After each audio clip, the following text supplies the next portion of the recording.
Thursday, December 11th. I'm Rim. And I'm Scott. And this is Geeknights. Tonight we talk a bit about internet advertising. Let's do this. Once again, we're back from a crazy awesome weekend, this time up in Albany at the Northern Geek House with the Macrosses. But you know what? The next 2 weekends, nothing.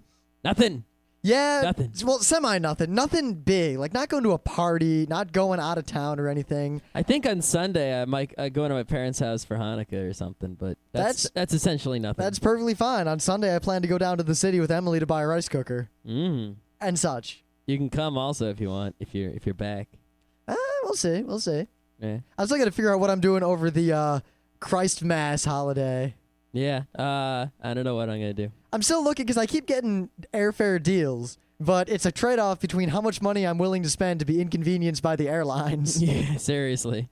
I don't know. If I were you, I don't know what I'd do. Yeah, well, we got in a good argument with that right before we left the Macross party over the weekend. We did, but pretty much it came down to we agree, but we're more strong-willed. It's pretty much half the crew was like, yeah, fuck those airlines. I'm not going to pay lip service to that. And half the crew was like, I want to get where I'm going. So principles, not so much. Yeah.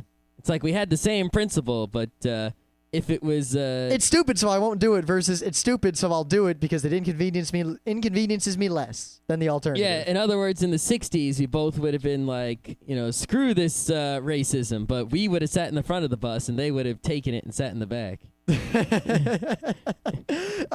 Except that we're white. Yeah, that. So except for the whiteness. So we got to sit in the front anyway. You know what? You get my point. I get your point. During Vietnam, we would have been across the border. Lol. Either that or we'd be in jail. Yeah, possibly. One of the two. I don't know what I would have done. I don't know. How many... you got pardoned eventually, right? Yeah. But did anyone actually go to jail for a long time for draft dodging in Vietnam? Well, considering they all got pardoned, no. Yeah, but it wasn't pardoned for years after, so... I mean, you could have been in there for like a while. Well, I know a lot of them just stayed in Canada because Canada's kind of a nice place. Well, I know that, but the ones who didn't make it to Canada, the ones who got caught and went to jail, I'm sure there was someone. You'd have to be pretty dumb back then to get caught trying to get to Canada. I know. They didn't have the highest technology for finding people. Consider this. You could have probably just ran away to Montana and not gotten caught. Even today, in this modern day and age, most of the U.S.-Canadian border, you can just walk across or drive your car across. No one's even watching. Yeah, just don't go where there's a major road. If you try to go over like a big bridge or a real fancy highway, you're going to get to go through a giant block. Granted, even as recently as a few years ago, I mean, when I was at RIT, I used to drive back and forth between Detroit and Rochester through Ontario. See, a lot of people in the U.S. and around the world, they look at a map of the U.S., and the map usually leaves out, Canada and Mexico. Mm-hmm. And they don't seem to realize that a big part of Canada juts way, way down right next to Michigan. Yeah, there are parts of Canada that are farther south than New York and Michigan. Yep. And in fact, there's basically a nice land bridge between New York State and Michigan. You can go straight between the two via Canada. Mm-hmm. And the last several times I went, the border guards would literally just wave you through. If they were even there. Supposedly now it's worse. I haven't been since PenguCon. So. Well, yeah, actually, the very last time I went through Canada, it was a pain in the ass because they asked me a bunch of questions and they held me for a while asking me questions and the line took forever. And now you need a passport to go across. Is that really true now? Yes. Yeah, I don't know if the D-Day has happened yet, but they've started asking for them at border crossings, so say numerous relatives. Well, I'll have to check that, but there are still places like out in like the north of North Dakota. You mean the rest of the U.S. northern coast? Yeah, northern Idaho. It's just trees, and then there's a sign that says "Welcome to Canada," and there's trees, and you just keep walking. Maybe there's a little fence and a guy, and he says, "Hey, what's up, man? Is my job boring?" Hey, hey. I can't really make fun of Canadians because they bring hockey to me. Yeah. Good hockey. Supposedly like a fifth of Canadians have something to do with hockey. You know what? I wish my job had something to do with hockey. Oh, shit. Ice hockey came out for Virtual Console today. I got to go buy it when we go downstairs. Oh, shit. You just remembered that again? Yeah, I just remembered it How many times today have you told me that that's coming out? And I haven't turned on the Wii, so I totally forgot. Man, as soon as we finish the show, that's the end of the night. I think it might be. Right. So, getting to some actual news here. I don't know how much any of you know about arson, but for a long time, the arson, that's when people burn shit down that they're not supposed to. Yeah. See, I grew up in Detroit. Now, Fire. When I grew up in Detroit, it was a fairly bad place. Not as bad as, the race riots of the 70s and 60s and all their problems then, but still, I don't know how, because a lot of the world doesn't seem to have this holiday, I guess. And in fact, even in New York, most people really, even if they'd heard of the holiday, they never associated it with the things that people in Southeast Michigan associated with. But there was a holiday called Devil's Night. Fire. Which was the night before Halloween. And in the suburbs of Detroit, the tradition on this holiday was to go around and egg people's houses and TP things and do pranks. It is a holiday everywhere. The thing is, we don't celebrate it so seriously. It's sort of like, haha, it's Devil's Night. Maybe one house gets TP'd. Lol. See, even in the suburbs, it's much more juvenile. Devil's Night, there'd be roving bands of kids attacking houses furiously with chicken eggs. Yeah, it's much more juvenile out here, where people are more civilized. Well, you see, in Detroit, people celebrated Devil's Night by burning people's houses down. Mass arson. Lots of people got killed every year. Police patrols with riot guns everywhere. People guarding their houses. It was actually a pretty scary thing. And the next day, everyone's happy and getting candy. Whee! Well, no, it was Detroit, so the next day it was business as usual. Yeah. But arson was, in fact, when we used to live in downtown Detroit, and one of the houses we lived in was firebombed not that long after we moved out of it. Uh-oh. Yeah, semi-randomly. Someone bad must have moved in or something. Someone bad must have moved in, you say? I'm pretty sure someone bad moved in. We might have to do Detroit Week. Oh, I don't know much about Detroit. I've never even been there.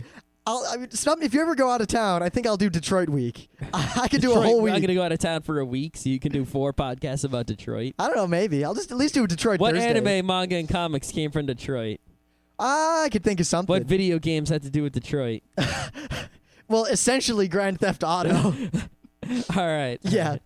But my father also was a fireman. I come from a long line of firemen, and I'm the first non-fireman.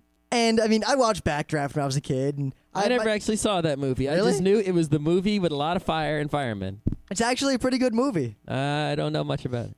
Yeah, I actually went on the Backdraft ride at Universal. I did as well. Oh, yeah. Anyway, so, we talk about, because there were arson investigations often in Detroit, most of which would go unsolved, but there was a science to it. There's always been a science to it, and a lot of people have been caught, convicted, and put in jail for murderous arson and various fire-related crimes due to the very exact science of analyzing a fire and figuring out how it started. Yep, they can pretty much go look at a fire, these guys, and say, this is a gas fire. It started in this spot, and then this burned, and then that burned, etc., etc. Well, the news here is that science had a lot of pseudoscience bullshit shoved in with it, and recent evidence and recent studies have not only shown that many of the assumptions of arson science were completely wrong, but they've proven that a lot of people were probably innocent of crimes they were convicted of. No, I was just going to ask, no. Yeah. No. Recently they've discovered a lot of the quote-unquote telltale signs of arson they often indicate arson, but not always, and they're very, very easily happenable. I'm not sure where I was going with that sentence. Possible. No. Common. Reasonable. No, I wanted to make up a word there. Okay. I mean, I could go on with the oddle. Your word is not polysyllabic, so... It's perfectly cromulent. Not at all. Not at all? Not at all. I defy you to deny the cromulence of the word happenable. Anyway. It's just impossible for... Me fail English? That's impossible. So... Basically, these people, they have these telltale signs. Like, if this happens, if we find this evidence, then definitely it was arson. Because, the biggest one I can come up with, I don't have the article in front of me. If a fire burns very quickly, they would assume arson, because fires can't spread that quickly without an accelerant, like gasoline or kerosene. Oh, it turns out there's a lot of situations where a fire could spread extremely rapidly and would look just like there was an accelerant, but there wasn't. Oh. So, hopefully, people who've been in jail convicted of arson that they might not have committed will be released under this. And I guess illustrates again the only reason I am against the death penalty, and it's simply that I don't trust the legal system, considering how many times we have found a new science that then proves a whole bunch of people innocent. Yeah. Well, it's all going to come down to, do you have a lawyer, and did you hear this news? Yeah, and you know what? The answer for me is at least yes. Yeah. So if the house burns down, I didn't do it. Or maybe you did, and you're just smart enough to use this news to get away with it. What would I stand to gain by burning down a house I'm renting for which I don't have renter's insurance? You could buy insurance and then do it. Huh. Rim bought insurance. His house burned down 6 minutes later. Lol. All right, what do you got? Man, there's some guy out there who got insurance, and the next day his house burnt down by accident and got busted on arson. Man, that would totally suck. Yeah. You come home with your insurance check, your house is on fire. God damn it. Okay. Apparently, for all we know, at least until recently, we thought that humans hadn't evolved in a long time because there really isn't any selection pressure. I mean, people don't die. Whether you have a slight mutation this way or a slight mutation that way, you're pretty much going to survive long enough to reproduce. Case in point, not case in point, but there are exceptions to that, like sub-Saharan Africa. There are. But anyway, they have discovered, scientists who are all smarter than we are, a recent instance of human evolution. As in, not long ago, people were evolving because they started herding cattle. Oh, really? Yeah, really. Well, what happened was people herded cattle, which meant they had cow milk.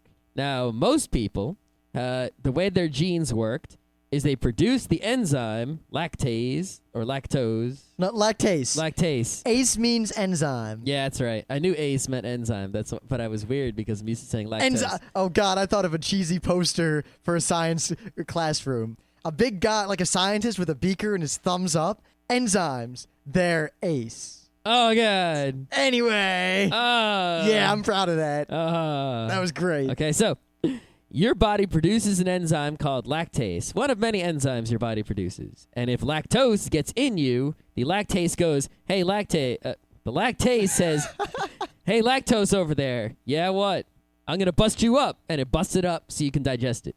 If you don't make lactase, which people used to not make it, you can't eat lactose or else you get grumbly because you can't digest it. And it makes you go all, eh. And that's what lactose intolerant people are like. It's a genetic thing most of the time. If I was lactose intolerant, I don't know what I would do. I would probably kill myself. I like cheese more than anything except cheese, possibly stab it. Ice cream and milk and cheesecake and yeah. Yeah, don't and like cream milk so cheese, sour cream, creme fraiche, all that good stuff. Anyway, I don't like cottage cheese though. Me either. So it used to be back in the day that people would produce lactase when they were very small because they would be drinking breast milk and they would need to digest that when they were babies. But when they were no longer babies, their body would stop making the enzyme because no more milk to drink. You babies can't drink this milk. Your babies can't drink this milk. When people started herding cattle and taking cow's milk, they would drink it. And people who were lactose intolerant and did not produce lactase into their older age tended to be at a disadvantage because drinking milk would give them diarrhea and dehydrate them and such. And there were all sorts of situations where being able to drink cow's milk provided a significant genetic advantage, such as, oh shit, there's a drought. Oh wait, I can drink the cow's milk. So if there's a drought, you drink the cow's milk. Where's the cow getting the water it needs to make that milk? And where's it getting the water it needs to a little drought, not a big one. To water the grass in its little backyard. A little drought. A little drought, you say. The point is, over the course of thousands of years, you were fine until you used that example. I'm trying to. It's like when I was a little kid, and my brother and I were arguing about what would we do if there's no water in the world. And my brother's answer was, well, we'd fill the pool with pop instead of water. You adjust the syrup, though. So, anyway, the point is, being able to digest lactose and keeping that enzyme in production throughout the rest of your life provided an incredibly significant genetic advantage. So much that 99% of Swedish and Dutch people, can still produce lactase even when they're older and they're not lactose intolerant. Huh. And back in the day, everyone was lactose intolerant, except for a few people. So anyone who thinks that evolution isn't happening right now, well, it's not happening right now as far as we know, but it can happen. It can happen fast. It can happen all over the place, even to people in semi-recent times.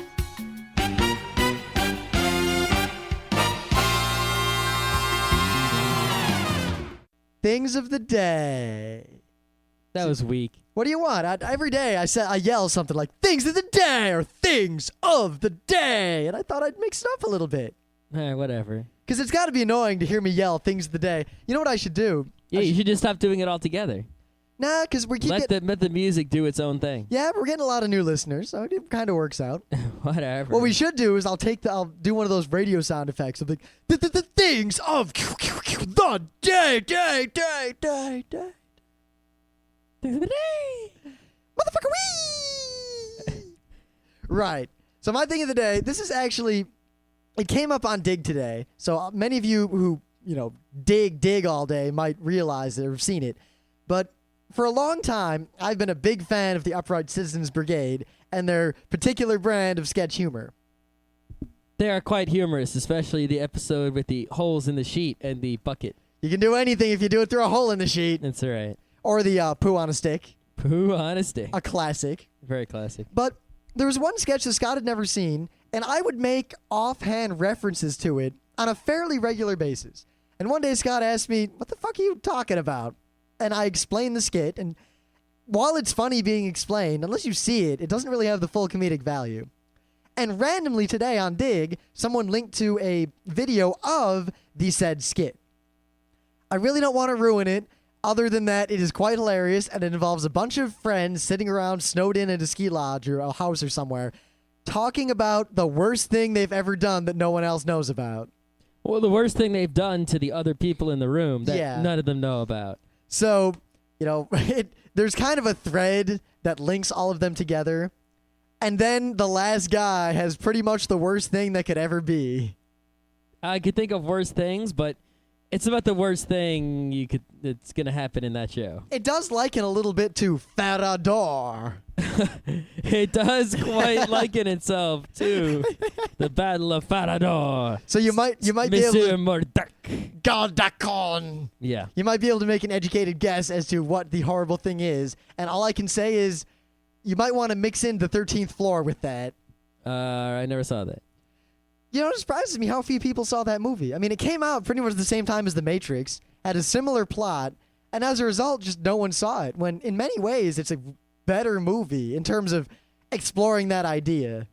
I'm sure it's not better in terms of awesome action. It is not better in terms of guns. Lots of guns.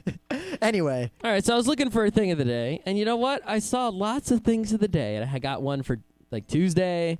I got one for Thursday. Oh, God. I got a great one for Thursday. If you look in my Dig and my Delicious, you'll see more things of the day than I have days of the week. But I didn't have one for today. So I came across this one randomly, and we're going to use it. This is a video of the 2005 National Hammered Dulcimer Champion. His name is Max Zbirel Teller. He's playing a song called Apple Juice, which is my favorite beverage. And it's a song he wrote while he was at college. Now, this guy's fast. Yeah. If you never know what a dulcimer is, because I didn't know what a dulcimer was until just now, it's a musical instrument. It's basically a box full of strings of varying lengths. It's sort of a trapezoid shape. And there are two types of dulcimers. One of them, you pluck the strings. This kind, you hit the strings with a hammer. It's sort of like a piano without keys, kind of, sort of. It's like a piano that has a midget inside, and every time you hit a key, he gets hit with a spike, and then he hits a string with a hammer. Yeah. Only without the midget. So basically, this guy's got hammers, and he's hitting strings with hammers really fucking fast. Like, he should play a xylophone or something, because goddamn. Or a marimba. Or a steel drum, because he can hit it real fast. Basically, if the song isn't the greatest song, and the audio quality on the YouTube video and the recording really makes it slightly annoying to listen to, just because the audio quality is screwed up. But just watch the guy swing the hammers real fast, and you go, wow, there is a man with talents. Holy shit. And you also learn what a dulcimer is, which is also good to know. So today, we were, as always on Monday, trying to come up with a topic since we didn't really want to launch into another series on how computers work just yet. And we realized something that was actually requested of us a while ago, and we can talk about an aspect of it very, very greatly and at length. We would like to tell you a little bit about the lost history of advertising on the internet and how it's not really a problem anymore, at least for people like us. Well, mostly not a problem anymore. I haven't run afoul of problems in a long time. Well, did you see just yesterday or recently they're putting ads in Counter-Strike? Oh, yeah, and you know what? I just won't play Counter-Strike anymore. Well, not the old one, at least. I don't think they're putting it in Counter-Strike Source. I think they know better. Yeah, who knows? Yeah, we'll get to that. You see, a lot of you today, well, actually, I noticed that many people I know or meet, even geeks, if I go to their house and I use their computer and I go to a website like Fark or Slashdot or LiveJournal or anywhere, there's a million ads, flashy, screaming, moving around ads all over every website on the internet. And it's always startling, and it's to the point where I almost can't use computers at other people's houses. Because on my computer, pretty much for the last 8 years, I don't see ads. Ever. There's no ads on the internet. I also don't see ads. Ever. Pretty much. Yeah, and the internet used to not be this way. I mean, when the internet, not when it first started, but when we first got on the internet, there really weren't ads at all. Like, a website would have an ad at the top. Yeah, I mean, I would first use, like, old Prodigy or old AOL, and you wouldn't see ads. I mean, maybe they might advertise their own stuff. Like, you'd be in one AOL channel, and it would tell you to use another AOL channel, or to tell you to log in at 8 p.m. because something was going on. But there wouldn't be ads like, buy Coke. I was about to say, drink Coke. Or buy McDonald's food. Smoke. You don't even see those ads nowadays. I still have yet to see a drink Coke ad or a eat at McDonald's ad on the internet. Other than the Coke website, which is basically just a Coke ad. Well, of course. But yeah, there weren't ads on the internet. And, of course, also, there wasn't a lot on the internet anyway. I mean, most people would go to a small handful of sites. Then they'd try to search for something on altavista.digital, come up with 10 broken links, give up, and then go to bed. Yeah, imagine back in the day, search engines just had broken links. Yeah, search engines. Imagine if you went to Google, typed in, I don't know, Farador, and the first 3 links were just broken. Yep. Yeah. And the internet, I mean, there was free content, and all the free content was either people in colleges with money putting stuff up, companies trying to do goodwill on the internet, or, more often, GeoCities and Fortune City. Oh, GeoCities. Yeah, in those days, you could get a website for free without paying money. Yeah, it was really limited in what you could do with the website. You were given only a very small amount of space. I remember when GeoCities upgraded to a full 2 megabytes of space. I remember when it upgraded to 10 megabytes from 2 megabytes. That was holy shit. That was nuts. It was even more nuts when there would be sites like crosswinds.net would give you unlimited space and it was just insane. Yep. But even then, like all these GeoCities sites, originally they'd ask you to put a little GeoCities banner somewhere on your site saying, "Hey, this site is hosted on GeoCities," in case you couldn't tell from the URL. Yeah, that was really the first kind of advertising, was putting little tiny thingies on your site, like, view this site with Netscape instead of what you're using. Or the Blue Ribbon Campaign, one of the most famous internet campaigns. Yeah, free speech on the internet. Woohoo! Yeah, consider this, completely unrelated. Back then, the idea that the internet was protected free speech was not exactly understood by a lot of people. And a lot of municipalities and even the U.S. government many times tried to basically outlaw free speech on the internet. And they failed because we were smart. Yeah, but there wasn't really advertising other than people advertising things they liked or people advertising their friends or their own websites. And then came things like Link Exchange. Yep. Do you remember Link Exchange? I do. I wonder what's at Link Exchange. Let me go look it up. You can tell people what Link Exchange was. You know what? I'd heard of it. I avoided it at all costs. I really had no interaction with it at all. Didn't you see it on every single website? Yeah, and I ignored it. See, I was already back then jaded, and even when ads weren't commercial, I ignored them. When ads started becoming commercial, I continued to ignore them until it took me to Microsoft.com/smallbusiness/hub. Really? Yeah, hold on. Yeah. But I pretty much ignored ads 100% up until I realized that with technology I could block them. Oh, wow, yeah. Microsoft. Okay, cool. Good game.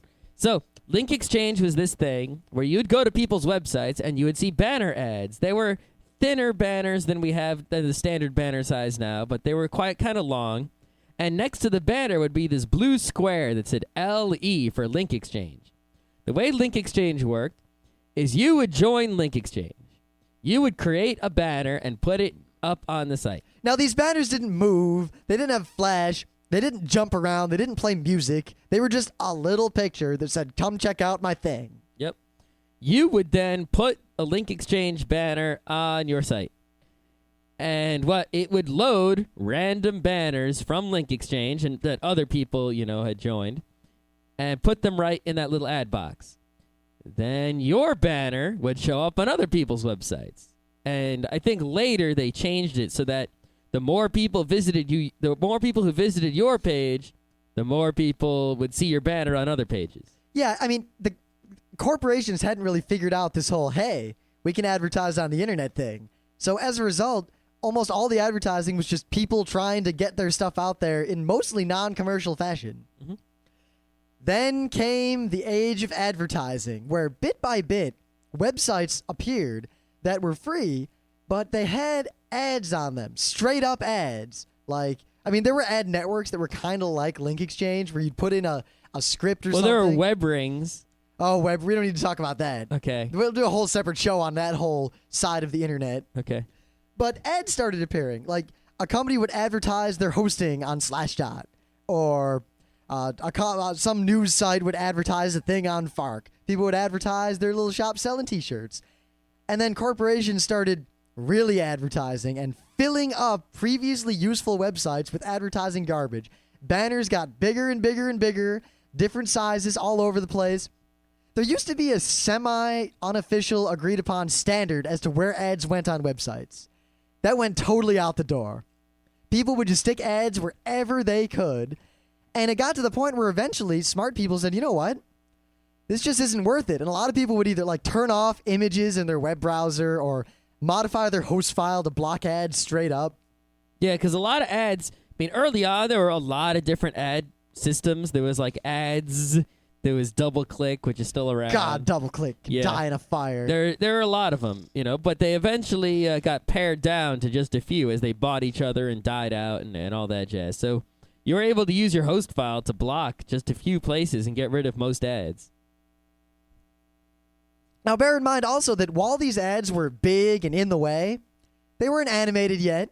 And more importantly, there was no such thing as a pop-up or a pop-under. No one thought of that. No one was obnoxious about it on the internet yet. Mm-hmm. And then one day, I was surfing with Internet Explorer, because it used to be the best web browser around, and this window pops up with an ad in it. Well, people had pop-ups, so they didn't use them for ads. They used them for piss-poor navigation. Yeah, they used them for piss-poor web design. Yeah, we could do a whole thing about the early days of web design when frames were the almighty shit. Yeah, you think MySpace is bad, and it is. Go back to the late 90s and look at all the frames and pop-ups that were there on purpose and were parts of the website. Yeah, where a website would trap you. Like, a website would have a navigation bar, and if you clicked on a link to another site, that site would load in their frame instead of getting rid of the website because they wanted to trap you in their frame, so you'd see their navigation bar forever. Usually on purpose. It wasn't even people doing it by accident. People just didn't understand how to make a website. Well, they figured, hey, this will keep people at my website. They'll remember to come back because there weren't tab browsing in those days. So, chances are someone clicked on a link that you're never going to see them again. Yeah, a lot of websites had escape frames buttons on them where you could escape from other people's frames. Yeah. And during all this, pop-ups started appearing, and more importantly, ads that were either interactive or animated. Well, I think the animated stuff really started to get out of control when sites like, was the moneytree.com? Oh, God. Okay, there was this site, and basically, I was actually addicted to the site for a few months. Believe Really? it or not. I was addicted to it for about 30 seconds. Well, it was because every day at school, I had time to sit in a computer lab, and those computers really weren't capable of anything except loading web pages. So you have to remember, It was a different time, you understand. It was 1997 or 98. Where the dot-com boom and all these people running these ad companies thought that advertising was not only a viable business method. Now, I'm not saying advertising a product. I'm saying advertising in and of itself. They would sell advertising, and then they would pay people or somehow trick people to look at that advertising in order to prove to the people they sold the advertising to that it worked. Yeah. Because before, with television and radio, there was no way to really know how many people saw an ad. With the internet, you could count exactly how many people clicked on that ad or how many people downloaded it. Mm-hmm. And the marketing people who didn't understand technology thought that these were great metrics and couldn't imagine that they weren't so accurate. So it started turning into this thing where they would do anything possible to trick you into clicking on an ad or seeing an ad, knowing full well that you didn't want the product and you would just get pissed off because they didn't care. It didn't hurt them. It only hurt the person buying the ad space. Mm-hmm. So Dollar Tree, probably the epitome of this. Yeah, Dollar Tree or Money Tree or whatever the site was, I don't remember now, was a website where there was a tree, a picture of a tree, a rather high-resolution picture of a tree. For the time. 1987. 97 or 98. And the tree had leaves, but the leaves were dollar bills. And you would click on this tree, and each pixel of the tree was a different spot to click on. And only one spot on this tree in which you could click, there was a prize where you could win a lot of money. It was only like $500. It was money. It was a lot of money to me when, in 1997. Or 98. So what you would do is you would click on this tree, and then it would take you to another web page, and then a few seconds later, you would go back to the tree and click on it again. And supposedly, you would keep clicking on this tree until you won money. And basically, you just ended up visiting their website many, many times and making them lots and lots of money on ads. Because every page in the site had ads all over it. Mm-hmm. And you'd look at these ads, and the advertiser, well, the person buying the ad with the actual product, didn't really pay attention, didn't realize that you didn't care about the ad at all, that you ignored it, that you probably blocked it. You were just clicking to get the $500 that you couldn't actually win. You could. It was just really hard. I never knew anyone winning that money. I didn't either. I'll say it straight up. If I had run something like that, there would have been no prize. I also would have had no prize. Because there's no way to verify if the prize existed or not. Because, if you have procedurally generated content or something, you could just lie. Straight up. It very well could have been a lie, and I knew that. Yeah, we're not saying it is a lie. I did it anyway. We're not. It could have been real. It might not have been. Who knows? I was pretty sure it wasn't when I was a kid. Even if it wasn't real, the odds of winning were so stupid. You would have had to sit there. Yeah, but there were also a lot of guys where they would pay you like pennies per hour to, whenever you were surfing, run this program that would put banner ads at the bottom of your screen. There were computers that you could get for free, but the only condition was that you had to have these ads taking up like half your screen all the time. And in those days, the resolution was low, so you were losing like a good quarter of your screen space, making your computer difficult to use. Now, this, of course, spawned an entire cottage industry of people figuring out ways to run these programs without the ads actually appearing, yet still getting the money. And the free computers. Or the free computers, the money, the gifts, all the points and stuff that these companies were giving away. This was when people didn't seem to realize that advertising on the internet does not work the way they thought it did. No, it didn't. So then, as ad revenues started dropping, partly because people didn't really click on these ads because the ads were usually stupid, and almost everyone looking at them was just trying to scam someone out of money, if not just ignoring them straight up. They started trying to trick people into clicking on the ads.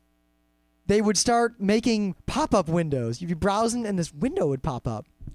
And the window, inside of it, would have a picture that looked like a Windows 98 pop-up window with a little OK button and a cancel button.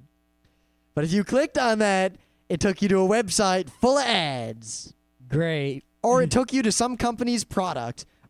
See, there was no spyware really back then, so you didn't have to worry about that. There wasn't super spyware. I mean, there were some Java applets that might load, and if you click yes, they would fuck you over, but that was about it. It wasn't like it is now. No. And right around this time is when smart people on the internet said, we've had enough. And shortly thereafter, pop-up blockers appeared. Now, the most pop-up blockers in those days, though, were crap. Like, using them was worse than not using them. They just didn't let Windows pop up, which meant you couldn't go to most crappy websites. Yeah, nowadays, there are basically no crappy websites that use that. So now, there were debates on the internet, pop-up ads, are they moral? Is it okay to block them? Is it okay to close them? Am I obligated to click on them? Webmasters would ask you to click on their ads. They would furthermore try to guilt you into clicking on the ads. There were people I knew who would say it's wrong to go to a website and not click on every ad they present because they need that money. Yeah, there were people who would say that blocking ads was sort of like driving on a highway without paying the toll. See, that argument, while I disagree with it, was at least better than you were obligated to click on the ads of any website you visit. Not just look at them, but click on them. Yeah, To me, that's just as dishonest. Now you're just stealing from the advertiser because there's no way you clicked in good faith. Yeah.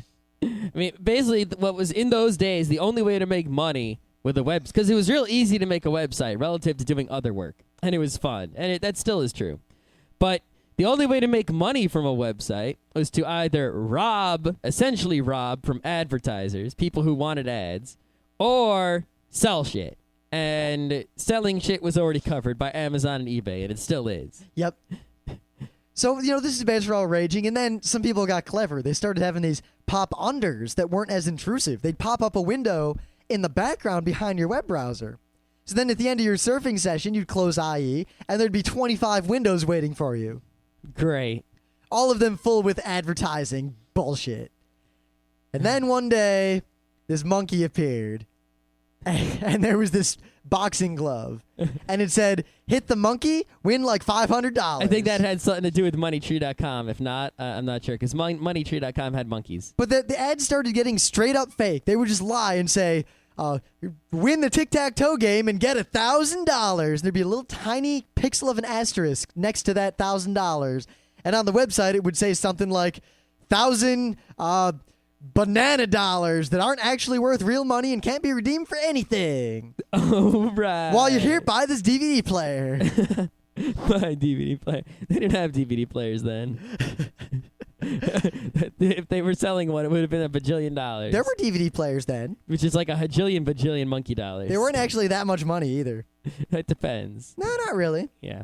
I mean, we didn't have a DVD player, but I wanted one because I wanted to buy the DVD box set of Record of Lodoss War, which was less than half the cost of the VHS box set. It took up less space, which is the biggest problem. When I was a kid, space didn't matter. I didn't even consider the fact that I had to store all the stuff I owned. I did. See, I didn't. I had infinite space. My room was big. I could stick stuff in the house basement. It's still a concern of mine to this day. Now it's a concern. Hence, we're getting rid of all that old VHS action. Yeah. But anyway, things went on.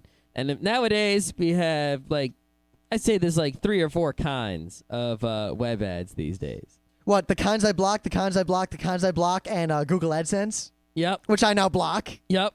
Those are all the kinds. The kinds are really, they have pay-per-click, is where you get money for every time someone... So it's really weird because there's multiple parties involved in advertising now. Like, if you put Google ads on your site, now you've got... the person who paid Google to get the ad, Google, and you who's putting the ad on your website.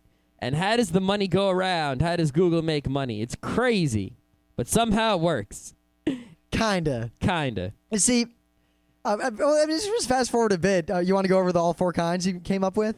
I think I came up with 4 kinds. All right, because all I want to say is that the internet now, for the unprotected, is a sea of absolutely shit-tacular ads adorning every single website in the world. Yeah. Except frontrowcrew.com, which has 0 ads and will never have ads. Nope. There's pay by clicking, there's pay by impression, which is less often these days.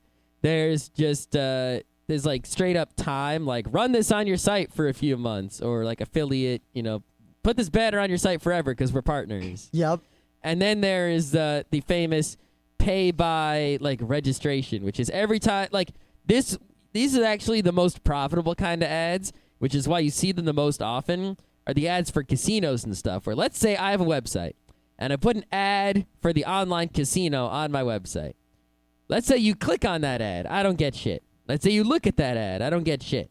Let's say you click on the ad and then you join the online casino and then you gamble $200. Then I get like $50, which is huge. $50. Yeah, we have a friend who used that on his porn site to great effect. Yeah.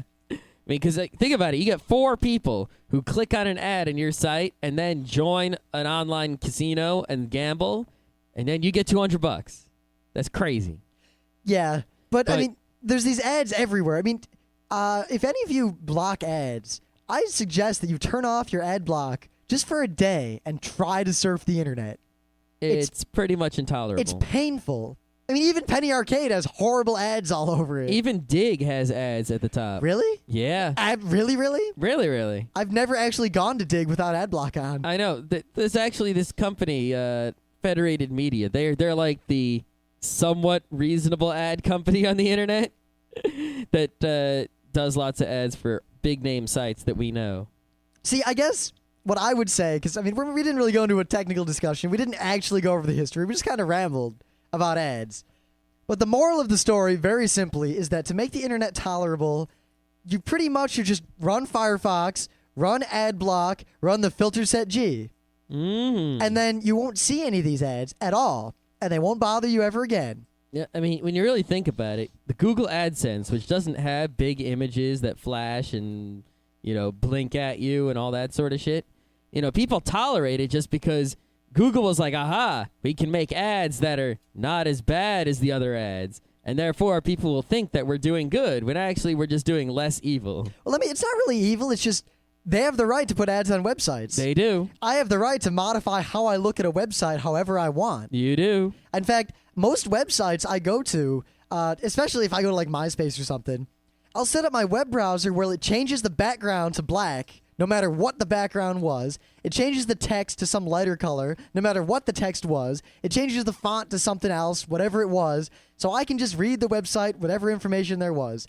A lot of websites I block images from just because I don't want to, not even ads, I just don't want to deal with whatever formatting or something clever they decided to do. Well, you're real broad brush with your ad block. Oh, you'll go to a website, and if there's like one ad, you'll say, block every single image this website ever loads. Well, not from the website, but from if I see a domain and an ad came from that domain, I'll block that domain at the second highest level. Because the thing is, very few websites other than art websites have pictures I want to see. I mean, I guess Fark has the icons, but even then, if I block all images from Fark, there's text that says exactly what the icon said, so I don't really need those images. Not really, but without them, it's sort of more painful to browse a little bit. Yeah. It's a little easier on the eyes. Now, a lot of people have tried to argue with me that I'm denying revenue to people, but in the end, I'm actually saving the advertisers. Because you see, you got to think about it. We're not screwing over. Who are we screwing over here? We're screwing over some guy who's screwing over an advertiser. Yeah, because I will say this right now. I have never in my life followed an ad on the internet with the intention of purchasing a product or even considering a product. I have, too, specifically decided never to purchase products that might otherwise have been a good product because I disagreed with the methods of advertising they used. Like the X-Cam? The X10 camera was a cool little product, but they started the trend of annoying ads. They were the most annoying ads I'd ever run into. And even though I kind of wanted their product, I refused to ever do business with that company because of the horrible things they did to the internet. Yep. And they will forever be famous for spending too much money on ads. So me not seeing your ads is a good thing for you as an advertiser because I will probably like your product less if I see an ad for it. Yeah, I mean, when you really think about it, right? You've got, let's say Coca-Cola wants to put ads on Dig, right? If I block ads, well, that means that Coca-Cola will not give money to Dig because Dig didn't play the ad to me, which is good for Coca-Cola. If I look at the ad and I don't care, now I hate Coca-Cola and I'm hating Dig and et cetera, et cetera. And Coca-Cola has to give Dig money.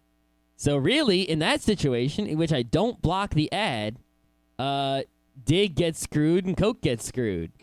Well, Dig gets money and Coke gets screwed. Yep, someone always gets screwed because I can't imagine many people who actually follow ads on the internet with the intention of purchasing products. I don't know, it happens. I mean, occasionally, very rarely, like I'll search for something on Google, like usually when I'm looking to buy something, like I want to buy a product, where can I find it? And then I'll search on Google for the product, and either Frugal will take me to the product page, or the Google, like it's something that's kind of difficult to find an online store for. It's like, who online sells this kind of shit? Yep. And then there'll be an ad for it on Google in the search. To me, that's different because it's pull instead of push. If I see an ad for a product, I generally am going to dislike that product or that company because they had the audacity to try to advertise to me. But if I require a good or service, I will seek it out. Mm-hmm. And if I decide to seek something out, I'm going to do all the requisite research. I'm going to find the product I want, and then I'm going to purchase it. Like, car ads annoy me more than anything in the world. Because if you are ever influenced in your purchase of a car or a vehicle because you saw an ad for one, that's really, you got ripped off. Well, who knows? It could be in a very, very small chance. You didn't know that the car that you saw an ad for was the right car for you. But there's a small chance of that. But if you're going to buy a car, you do research as to what cars exist in your price range, and then you choose one accordingly. You should be able to, on your own, find all the cars that exist in your price range without having ads telling you they exist, even when you're not trying to buy a car. Well, the point of car ads is to trick stupid people into thinking that X car is cool, whether that car is in their price range or not. A reason I bring them up, and I wish I could remember the article but I read somewhere that pretty much the primary driver in North American advertising is car ads. Like, far and away, car ads. There are more car ads than pretty much every other kind of ad. Yeah, on the internet. It's like car ads, on the radio, soda, on television. And then, who knows? Yeah, car ads, soda, and fast food. But the article claimed that car ads were not just number one, but were far and away number one. They're incredibly number one, like by a hajillion. Yeah. Granted, I wouldn't know that unless I read the article because I, don't see ads. Well, I would have known because I used to see ads, but not watching TV, I don't see them anymore. Well, you know what? A lot of people block ads on the TV, too. It's called TiVo or YouTube. Did those things, I don't know, do DVRs still successfully block ads? Yeah, but basically you have to do it manually, but you can always skip or fast forward through the ads. So there isn't a DVR available anymore that automatically skips ads like they used to? I don't know. I used to have, when I was a kid, a VCR that if you told it to record, it would figure out where the ads were in a show and wouldn't record them. Yeah, I wonder, does Myth TV still skip the ads? It must, right? I assume so. I don't know. Yeah, I got to research on that. See, the thing is, all those things like Myth TV and DVRs were made totally obsolete to me by YouTube and BitTorrent. Yeah. I hate to say it. Oh, well. I guess if I had a lot of monies. Honestly, that and Netflix. Yeah. Between those three, I have no reason to ever get something off of TV. Well, if I did have a lot of money, then there would be no reason not to get TV or a dish or something, and then I could watch hockeys and F1s and things. But if I had a lot of money, I'd just go to hockey games live. Yeah, that too. But at the same time, there's more on TV. You can't. What if you can't go to the Stanley Cup Finals? They're far away. Stuff like that. Yeah. Playoff games. Go watch the away games of your favorite team because you go to all the home games. But at least on websites, it is absolutely trivial to block 90%, maybe 95% of all the ads that you will ever be encountered with Firefox, AdBlock, and FilterSet G. And you have no reason to feel bad about screwing the website that you're you know what? Because you're helping out the person who bought the ads. You can choose who you want to get screwed because you can tell AdBlock to not load the ads at all or to download them and just not show them to you. Mm-hmm. So you can choose if you want the advertiser to think your ad was shown or not. Usually they get paid by clicking, though, these days, and not by showing so much. Yeah, but a lot of people still go by impressions, or at least they track impressions. Yeah, they definitely track everything they can. And if they're going by click, it's not like you were going to click on the ad anyway. Mm-hmm. Oh, well. Ads on the internet are crazy. They've come a long way. They're still crazy. But now we don't have to look at them. Now, as one final quick meta bit, I'd like to point out to all of our listeners, particularly the 38% of you who aren't using the feed, who are downloading the MP3s for Geeknights manually from the website every single day. And there are a lot of you. Yeah. Now, there's nothing wrong with listening to the show that way. That's cool. You're listening to the show. We're happy. However, there's a better way. There is a better way. Subscribing is beneficial to you. Now, and we didn't even realize this until someone pointed it out, but the feed has all the information about the episodes. The title, what it's about, the track, all that stuff is in there. Mm-hmm. And if you just download it manually, the ID3 just contains, the date information, like when it was put out and when it came and what season it is and all that. It doesn't have the titles. And we never noticed that because most people use the feed and some sort of feed pod catcher thing. Yeah. I mean, even if you don't have iTunes and an iPod or an MP3 player at all, there are pod-catching softwares you can use, like Juice Receiver and Doppler and whatever. Yeah, it'll make your listening experience a lot better. At least if you're listening on a daily basis. If you're going through the archives, you're probably better off going to the website. Yeah, but if you're someone who listens to the new Geeknights every day or once a week, if you're, just only listen to like Tuesday or just Monday or something like that, you should probably start using a subscribing podcatching software of some sort. Yep. Though, for all of you who continue to download directly from the website, which I just realized one reason for at least some of that is that the feed only has the most recent 100 episodes. So there are about 120, 130 episodes that aren't in the feed. Hey, you want to know a secret trick? Instead of subscribing to the, all Geeknights feed, if you subscribe to the Monday feed, the Tuesday feed, the Wednesday feed, and the Thursday feed, you'll get the past 400 episodes, basically. Yeah. You'll get the past 100 Mondays, 100 Tuesdays, 100 Wednesdays, 100 Thursdays. And when those fall off, I guess in the far future, we'll probably make archival feeds per season just for iTunes ease of use. But for now, you got to use the website. So what I'm going to do is I'm going to fiddle around with ID3s and come up with an automated way to put some of that information in the ID3. Yeah, you'll probably just write a little script that uses the ID3 program or whatever. Yeah. So changes are coming. If you're downloading the podcast manually, at least look into getting a feed catcher. Or you don't have to, but try it out. You might not realize what you're missing. Yeah, there's no benefit to us. We don't care, but it'll help you out. Yeah.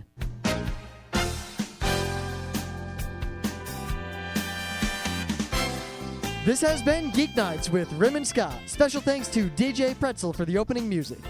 Be sure to visit our website at www.frontrowcrew.com, where you'll find show notes, links, our awesome forum, a link to our Frapper map, and links to all the RSS feeds. We say feeds plural because Geeknights airs 4 nights a week, covering 4 different brands of geekery. Mondays are science and technology. Tuesdays, we have video games, board games, and RPGs. Wednesdays are anime, manga, comic nights. And Thursdays are the catch-alls for various rants and tomfoolery. You can send us feedback by email to geeknights@frontrowcrew.com. Or you can send audio feedback via audio. Just click the link that says Send Me an Audio on the right side of our website. If you like what you hear, you can catch the last 100 episodes in iTunes or in your favorite podcatcher. For the complete archives, visit the website, which has everything. Geeknights is distributed under a Creative Commons Attribution Non-Commercial Share-alike 2.5 license. This means you can do whatever you want with it as long as you give us credit, don't make money, and share it in kind. Geeknights is recorded live with no studio and no audience. But unlike those other late shows, it's actually recorded at night.